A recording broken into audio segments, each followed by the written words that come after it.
வணக்கம். இது உங்கள் சேனல் கல்வி இலவசம். நாம் இன்று இந்த வீடியோவில் என்ன பார்க்க போகிறோம் அப்படின்னா, எப்படி படித்தாலும் ஒரு தேர்வில் கூட ஜெயிக்க முடியல. ஆனால் பல பேர் ஏதோ ஒரு நல்ல நேரமாக அவங்களுக்கு என்னன்னு தெரியல. எத்தனை எக்ஸாம் எழுதினாலும் நான் பாஸ் பண்ணிட்டேன். 6 எக்ஸாம் எழுதினேன், 6 எக்ஸாமும் நான் கிளியர் பண்ணிட்டேன். 3 எக்ஸாம் எழுதினேன், 3 எக்ஸாம்லையுமே நான் வெற்றி பெற்றேன். கட் ஆஃப் மார்க் கிடச்சிது அப்படின்னு சொல்கிறாங்க. எப்படி அவங்களால முடியுது? நமக்கு ஏன் முடியலை? எதனால் நமக்கு தோல்வியே கிடைக்குது? அவங்களுக்கு மட்டும் வெற்றியே எப்பவும் கிடைக்குது அப்படின்னு சொல்லி பெரிய ஒரு சோகத்தில் இருக்கிறீங்களா? அந்த ஃபஸ்ட்டு மார்க் எடுக்கிறாங்க இல்லையா, எக்ஸாமில் ஃபஸ்ட்டு மார்க், கட் ஆஃப் மார்க்லாம் எடுக்கிறவங்க எப்படி ப்ரிப்பேர் பண்ணுறாங்க? அவங்க உண்மையாக எப்படி ப்ரிப்பேர் பண்ணுவாங்கங்கிற விஷயத்த ஏன் வெளியில் சொல்ல மாட்டேங்கிறாங்க? அவங்களோட வெற்றியோட ரகசியம், அந்த ஒரு ராஜ தந்திரம், அதெல்லாம் என்ன நமக்கு தெரியாதா? தெரிஞ்சால் நம்மளும் முன்னேறிடுவோம்னு நினைக்கிறாங்களா அப்படின்னு நம்ம யோசிக்கிறோம். யாருக்கிட்டையும் இல்லைங்க, ரகசியம் வேற எங்கேயும் இல்லை, நம்மக்கிட்ட தான் இருக்குது. அந்த மாதிரி மோட்டிவேஷன் வீடியோஸ்லாம் பார்க்கும்போது 30 நாள் படித்தேன், எக்ஸாம் கிளியர் பண்ணிட்டேன். 60 நாள் நான் படித்தேன், நான் எக்ஸாமில் கிளியர் பண்ணி ரெண்டு எக்ஸாம் ஜெயிச்சிட்டேன். அதில் நான் ஒன்றை தான் சூஸ் பண்ணேன், ஒரு நல்ல வேலையில் இருக்கேன், அதிக சம்பளத்தில் இருக்கிறேன் அப்படின்னு சொல்கிறாங்க. இப்படி அவங்களால மட்டும் ஏன் முடியுது? எப்படி அவங்களுக்கு மட்டும் நல்ல விஷயமாகவே, அதாவது நல்லதாகவே நடக்குது, நமக்கு ஏன் நல்லதே நடக்க மாட்டேங்குது? நம்ம வாழ்க்கையில் எவ்வளோ தியாகம் பண்ணி படிக்கிறோம், எவ்வளோ ஒரு ஃபேமிலி சுச்சுவேஷன், எவ்வளோ கஷ்டத்தில், எவ்வளோ நெகட்டிவ்க்கு மத்தியில் நம்ம படிக்கிறோம், ஏன் நமக்கு மட்டும் ஒரு நல்லதே நடக்க மாட்டேங்குது அப்படின்னு சொல்லி யோசிச்சுட்ருக்கோம். அந்த ராஜதந்திரம் என்ன அப்படின்னு சொல்லி நான் உங்களுக்கு சொல்லித்தரேன். வாங்க வீடியோவை முழுமையாக பார்க்கலாம். காரணம், ஃபஸ்ட்டு காரணம் முடியாது அப்படிங்கிற எண்ணம் தான் நம்மளோட மனசில் வருது.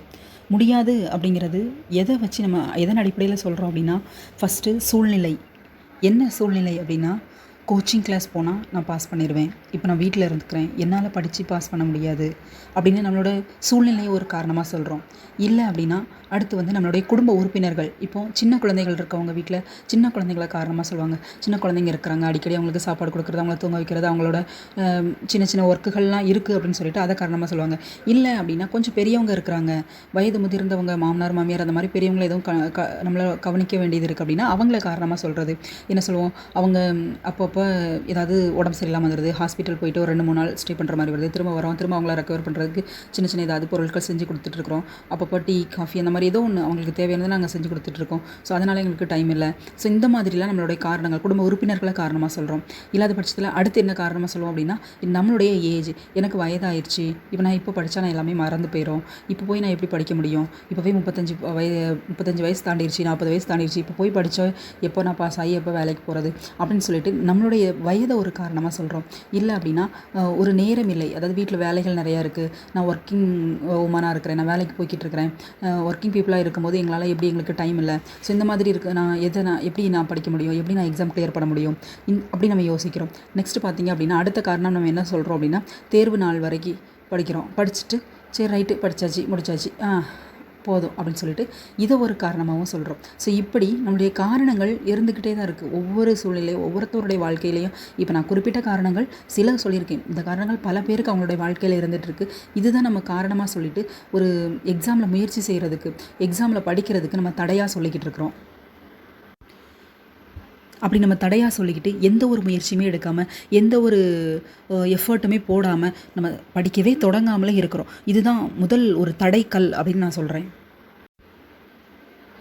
அடுத்து பார்த்தோம் அப்படின்னா, நம்ம என்ன பண்ணிக்கிட்டு இருக்கோம், நம்ம என்ன தான் பண்ணுறோம் அப்படிங்கிறத நம்ம தெரிஞ்சுக்கணும். ஃபஸ்ட்டு நார்மலாக நம்ம என்ன பண்ணுறோம் அப்படின்னா, நோட்டிஃபிகேஷன் வருது, ஏதோ ஒரு எக்ஸாமுக்கு உங்களோட படித்த டிகிரிக்கு சம்மந்தமான ஒரு நோட்டிஃபிகேஷன் வருது.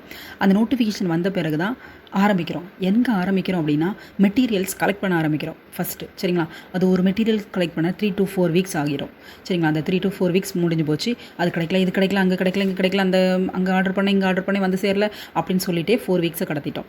நெக்ஸ்ட்டு பார்த்தீங்க அப்படின்னா, சிலபஸ் எதை படிக்கணும் அப்படின்னு தெரியாதா, அதுக்கப்புறம் தான் சிலபஸ் எடுக்கிறது. இந்த எக்ஸாமுக்கு என்ன சிலபஸ் அப்படிங்கிறத எழுதி அதில் நம்மக்கிட்ட இருக்கான்னு அனலைஸ் பண்ணுறதுக்கு 1 வீக் போயிடும், சரிங்களா? இருக்கதே கால்ஃபர் பண்ணதுக்கப்புறம் நோட்டிஃபிகேஷன் மேக்ஸிமம் 3 months பிஃபோர் தான், ஒரு 3 மாதம் இருக்கிற டைம் மாதிரி தான் நம்மளுக்கு செட் பண்ணி நமக்கு நோட்டிஃபிகேஷன் விடுவாங்க எக்ஸாமுக்கு 3 மாதத்துக்கு முன்னாடி. ஸோ இல்லைனா அதுக்கும் குறைவாக கூட அதிகமாக எக்ஸாமில் இருக்குது, உடனே எக்ஸாம் வர மாதிரிலாம் இருக்கும். ஸோ இப்படி இருக்கிற பட்சத்தில் நம்ம இதுக்கே நாட்கள் கடத்திட்டோம். நெக்ஸ்ட்டு பாருங்கள், இப்போ படித்து அப்புறம் யோசிப்போம், இவ்வளோ நாள் ஆயிடுச்சு, இப்போ படித்து நம்ம எக்ஸாம் பாஸ் பண்ணிடுவோமா என்ன அப்படின்னு சொல்லிட்டு ஒரு டவுட் வருது, சரிங்களா? அதாவது உங்கள் மேலேயே உங்களுக்கு ஒரு சந்தேகம் வருது. நெக்ஸ்ட்டு பார்த்தோம் அப்படின்னா, நம்மளோட டைமை வேஸ்ட் பண்ணுறது, இருக்கிற டயத்தையும் மீதி இருக்கிற டயத்தையும் வேஸ்ட் பண்ணுறது. எப்படி படித்தா 30 நாளில் வேலைக்கு போகலாம், எப்படி படித்தா 20 நாளையில் வேலைக்கு போகலாம் அப்படின்னு சொல்லிட்டு ஏதாவது வீடியோவை எடுத்து பார்க்குறது, பார்த்துட்டு இப்படி படிச்சிருக்காங்களோ, சரி நம்ம படிக்க முடியுமா முடியாதா, சரி ரைட்டு அடுத்த வீடியோவை பார்ப்போம் அப்படின்னு சொல்லிட்டு சோசியல் மீடியாலேயே உட்காந்து நம்மளுடைய பொழுதை கழிச்சிட்டே இருக்கோம். அதாவது நம்மளோட நேரத்தை வீணாக்கிக்கிட்டே இருக்கும். அது என்ன செய்யலாம், எப்படி செய்யலாம், இதுதான் அவங்களோட டவுட்டு. இதை எப்படி செய்யலாம்னு யோசிச்சுக்கிட்டே இருந்துட்டு இருக்கிறதுலையே நேரத்தை கடத்திடுறோம். ஸோ நேரம் போயிடும். சரிங்களா, நாட்கள் ஓடோடி போயிடும். நெக்ஸ்ட்டு பார்த்தோன்னா லாஸ்ட் வரைக்குமே நம்ம என்ன பண்ண மாட்டோம், எதையுமே படிக்க மாட்டோம். சரி லாஸ்ட்டு கொஞ்சம் நாள் இருக்குது, ஏதாவது previous year question paper model போன வருஷம் நடந்து முடிஞ்சதில் எதையாவது போட்டிருக்காங்களான்னு பார்த்துட்டு அதை படிப்போம் அப்படின்னு சொல்லிட்டு எதையாவது காதில் கேட்டு போயிட்டு பார்த்தோன்னா எக்ஸாம் அன்றைக்கி உட்காந்து எழுதும்போது நம்ம கண்ணில் பார்த்தது காதில் கேட்டது எல்லா விஷயத்தையும் வச்சு அந்த நாளில் ஒரு ஆன்சர் அடித்தோன்னா கண்டிப்பாக ஒரு 60லேருந்து 65 மார்க் 70 மார்க் வரைக்கும் நமக்கு கிடைக்க வாய்ப்பு இருக்குது. ஸோ அப்படி நம்ம பதில் அளிச்சுட்டு வந்துடுறோம். இப்படி தான் நம்ம ஒவ்வொரு தேர்வுக்கும் செஞ்சிட்ருக்குறோம். அதாவது இப்போ எல்லாரையும் நான் குறிப்பிட்டு சொல்ல, சில தவறுகள் செய்கிறோம் இல்லையா, அந்த இடத்துல என்ன தவறுகள் அப்படிங்கிறத நான் குறிப்பிட்டு காட்டுறதுக்காக நான் அப்படி சொல்லியிருக்கிறேன். நம்மளுடைய கல்வி இலவசம் சேனலை ஃபஸ்ட் டைமாக பார்க்குறீங்க இந்த வீடியோவை அப்படின்னு சொன்னால், இந்த வீடியோவுக்கு கீழே கல்வி இலவசம் சேனலுக்கு நேராக சப்ஸ்கிரைப் அப்படிங்கிற வார்த்தை இருக்குது. அதை கிளிக் பண்ணி சப்ஸ்கிரைப் பண்ணுங்கள். பக்கத்தில் பெல் ஐக்கான் இருக்குது, அதை டச் பண்ணிங்க அப்படின்னா நான் டெய்லி போடுற எல்லா வீடியோஸும் உங்களுக்கு நோட்டிஃபிகேஷனாக வரும். உங்களோட ஃப்ரீ டைமில் எடுத்து முழுமையாக பாருங்கள். அனைத்து உங்களுடைய தேர்வுகள் குழப்பங்கள் எல்லாமே தெளிவுபடும். நம்முடைய கல்வி இலவசம் சேனலில் தமிழ் தகுதி தேர்வுக்கு நிறைய கொஷின்ஸ் இருக்குது, அவைலபிளாக இருக்குது. மோட்டிவேஷன், ஸ்டடி மோட்டிவேஷன் நான் உங்களுக்கு கொடுத்துருக்கேன். ஹவுஸ் ஒய்ஃப் மோட்டிவேஷன் இருக்குது. காலேஜ் ஸ்டூடெண்ட்ஸ் இந்த மாதிரி படிக்கணுங்கிற எல்லா டீட்டெயில்ஸ் இருக்குது. மாதிரி தேர்வுகள் பல இருக்குது. எக்ஸாம் பற்றிய தகவல்கள் இருக்குது. டெட் பற்றிய முக்கிய தகவல்கள், முக்கிய செய்தி, உடனடி செய்திகள், தகவல்கள் எல்லாமே நான் உங்களுக்கு கொடுத்துட்ருக்கேன். ஸோ நம்மளுடைய கல்வி இலவசம் சேனலில் உங்கள் ஃப்ரெண்ட்ஸ் அண்ட் ரிலேஷன்ஸ் யாருக்கெல்லாம் தேவைப்படும்னு நீங்கள் நினைக்கிறீங்களோ எல்லாருக்கும் ஷேர் பண்ணுங்கள். குறிப்பாக ஒரு வெற்றிக்கு வழிகாட்டியாக தான் உங்களுக்கு நான் ஒவ்வொரு வீடியோவும் நான் கொடுத்துட்ருக்கிறேன். உங்களை வெற்றி அடைய வைக்கிறதா எங்களுடைய நோக்கம். இந்த வீடியோவுக்கு லைக் பண்ணுங்கள், நம்மளுடைய கல்வி இலவசம் சேனலை ஷேர் பண்ணுங்கள். வாங்க இந்த வீடியோவை முழுமையாக பார்க்கலாம். வெற்றியாளராக இருக்கிறவங்க, சாதனையாளராக இருக்கவங்க என்ன தான் செய்கிறாங்க, அதை தான் சொல்லுங்களேன் அப்படின்னு கேட்குறீங்க. எஸ், அதான் சொல்ல போகிறீங்க. அவங்களோட டார்கெட் எப்போவுமே ஒரு ஹையாக இருக்கும். அவங்க போக போகிற வழி, அவங்களுடைய பாதை எல்லாம் கிளியராக அவங்களுக்கு தெரியும். எப்படி அப்படின்னு சொல்கிறீங்களா? ஆமாங்க, அதாவது அரசு வேலைக்கு போகணும் அப்படிங்கிறது தான் அவங்களுடைய ஒரே நோக்கமாக இருக்கும். ஸோ அந்த அரசு வேலைக்கு போகணுங்கிறது அவங்க எதுலனாலும் சூஸ் பண்ணிக்குவாங்க.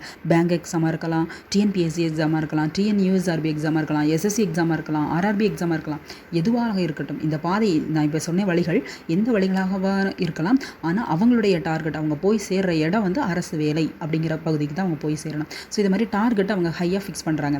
அடுத்து அவங்களுடைய சிந்தனையில் வர இருக்கிறது என்ன அப்படின்னா, ஐ கேன் டூ இட், என்னால் முடியும், என்னால் மட்டும்தான் முடியும் அப்படின்னு சொல்லிட்டு எதுலலாம் அவங்க என்னால் முடியும்னு சொல்கிறாங்க அப்படின்னா, ஃபஸ்ட்டு மெட்டீரியல் கலெக்ட் பண்ணுறதுல என்னால் முடியும் அப்படின்னு சொல்லிட்டு அந்த மெட்டீரியலை கலெக்ட் பண்ணுறாங்க. நெக்ஸ்ட்டு படிக்க முடியும், இந்த சப்ஜெக்டை இந்த சிலபஸை இந்த நாளைக்குள்ளே என்னால் படிக்க முடியும் அப்படின்னு நினைக்கிறாங்க.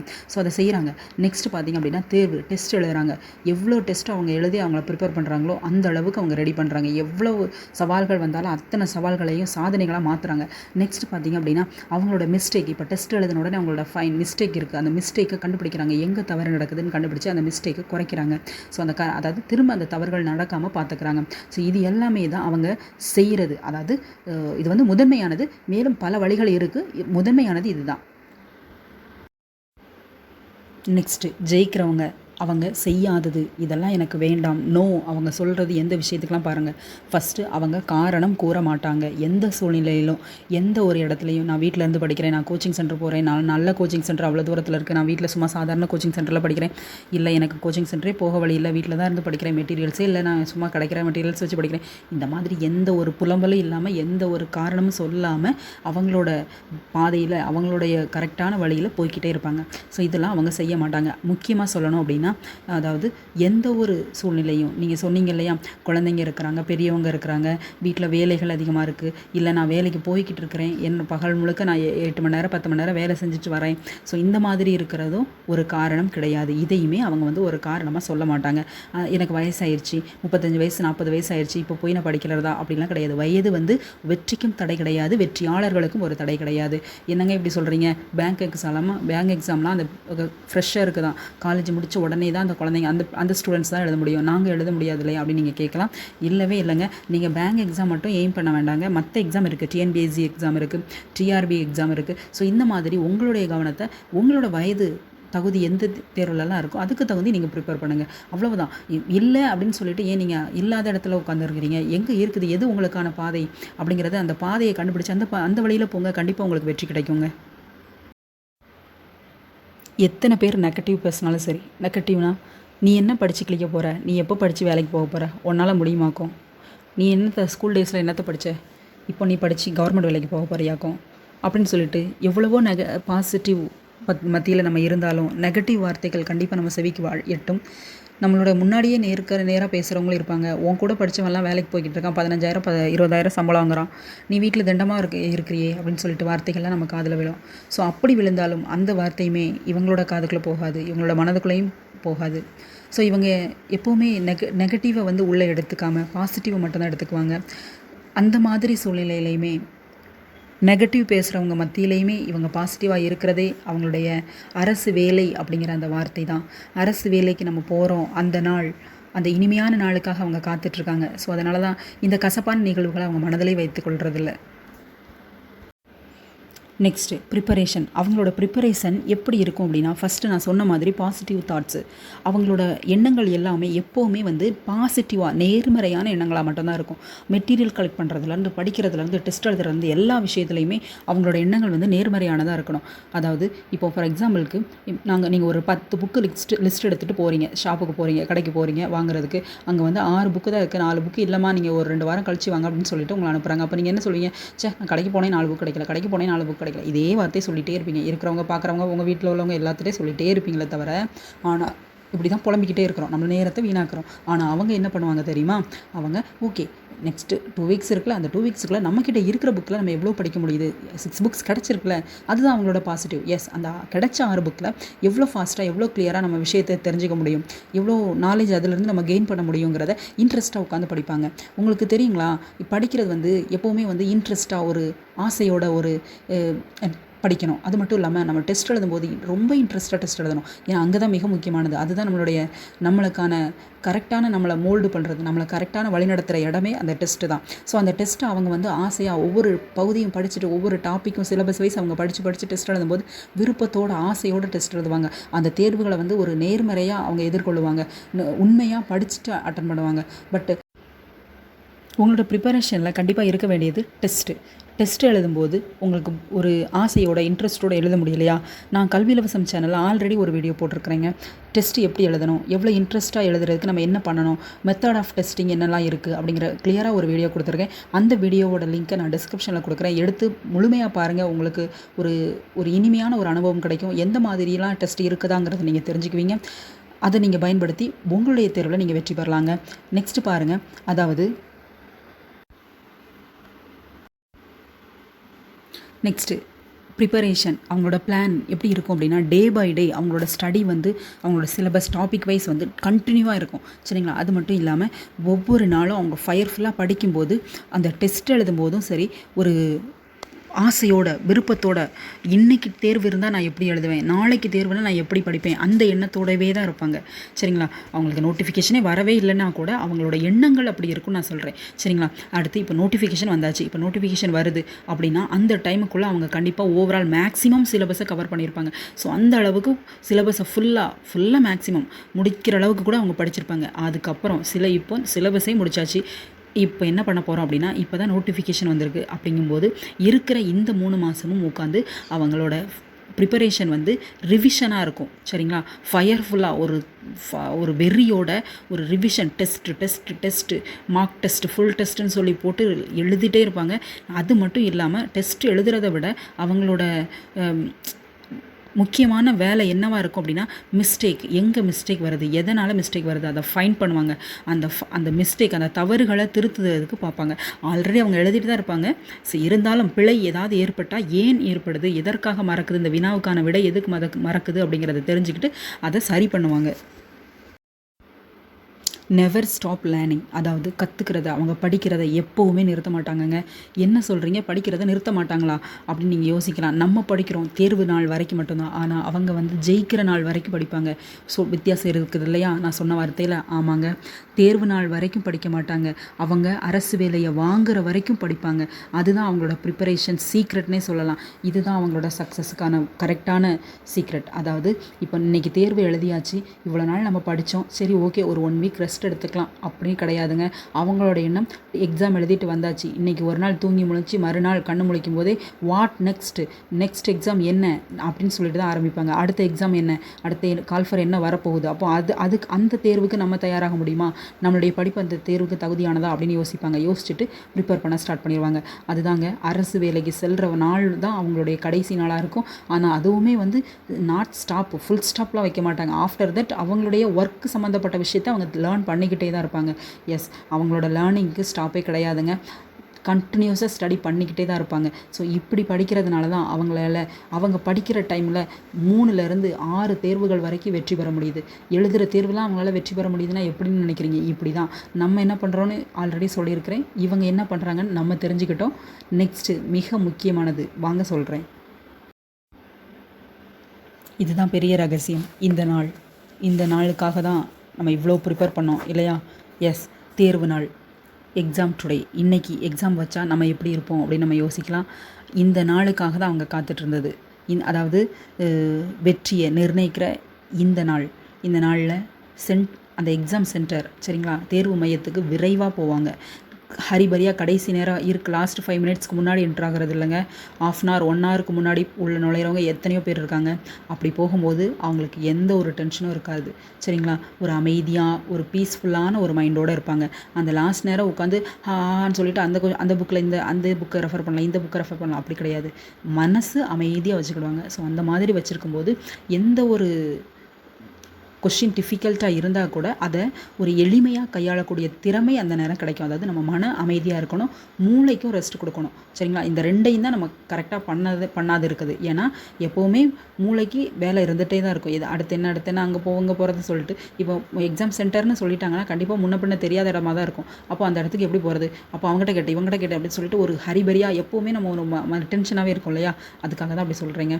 ஸோ ஒரு 1 hourக்கு முன்னாடி போகிறது. ஸோ அந்த மாதிரி போய் அவங்களோட மைண்ட் தாட் என்னவாக இருக்கும் அப்படின்னா, சரி இன்று தான் நம்மளுடைய வெற்றி நாள், இன்றைக்கி நம்ம அமைதியாக எக்ஸாம் எழுதுகிறோம். ஸோ எந்த ஒரு டென்ஷனும் இல்லாமல் கிளியர் மைண்டோட உட்காந்து யோசிப்பாங்க.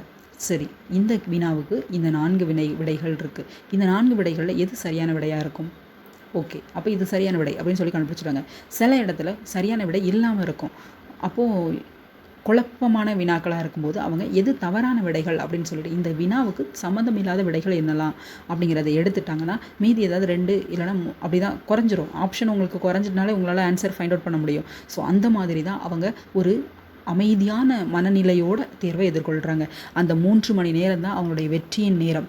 அந்த 3 மணி நேரமும் அவங்களோட அவங்களோட மூளையோட ஒர்க் எப்படியா இருக்கும்னா ஸ்மார்ட் ஒர்க்காக இருக்கும். அவங்களோட செயல்பாடுகள் எல்லாமே ஸ்மார்ட்டாக இருக்கும். ஸோ இப்படி செயல்படுறதுனால தான் அவங்களால 3 தேர்வுகளுக்கு மேலே வெற்றி பெற முடியுது. அரசு தேர்வுகளில் ஒரு தேர்வில் வெற்றி பெறதே பெரும்பாடாக இருக்கிற பட்சத்தில் 3 தேர்வு 6 தேர்வுகள்லாம் வெற்றி பெறுறவங்களும் இருக்கிறாங்க. வெற்றி பெறாங்க அப்படின்னா அதற்கான சீக்ரெட் இது தாங்க. எப்போவுமே ஒரு பாசிட்டிவான எண்ணத்தோட தேர்வை எதிர்கொள்ளுங்க. நீங்களும் வரக்கூடிய உங்களுடைய தேர்வில் வெற்றி பெறுங்க.